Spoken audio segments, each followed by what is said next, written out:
না বাবা, ছোটদের খেতে নেই চা, তুমি এই বিস্কিটগুলো খাও।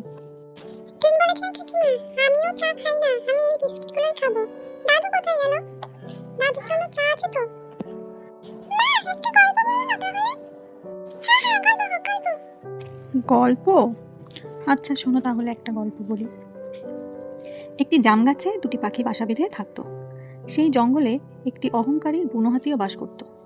সে সেই জাম গাছের নিচে সে রোজ পাতা আর ফল ছিঁড়ে খেত। একদিন মা পাখি করুণভাবে বলল, মহারাজ, আপনি এসে রোজ গাছ ঝাঁকান, ফলে আমার খুব ভয়ে ভয়ে থাকি, কারণ আমাদের বাসায় ডিম আছে, পড়ে গিয়ে নষ্ট হয়ে যাবে। তখন অহংকারী হাতি বলল, তোদের ডিম নষ্ট হবে তাতে আমার কি? এই বলে আরও জোরে জোরে পাতা ছিঁড়ে খেতে থাকে। ফলে গাছের থেকে সেই বাসা ভেঙে নিচেই পড়ে যায় এবং সেই ডিমগুলি নষ্ট হয়ে যায়। মা এবং বাবা পাখি কি করবে, তারা কাঁদতে থাকে।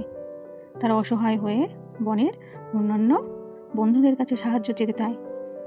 তখন কাক, পিঁপড়ে, ব্যাঙ সকলে ওদের কথা শোনে। তারপর তারা বুদ্ধি আঁটে কি করা যায়।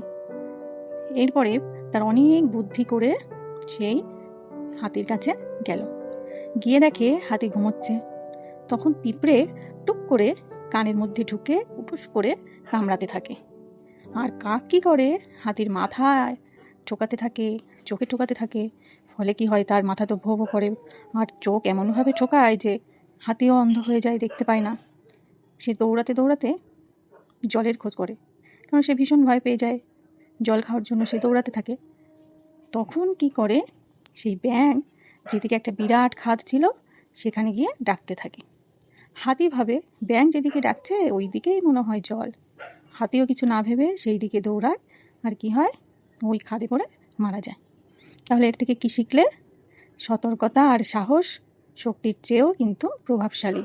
বুঝেছো?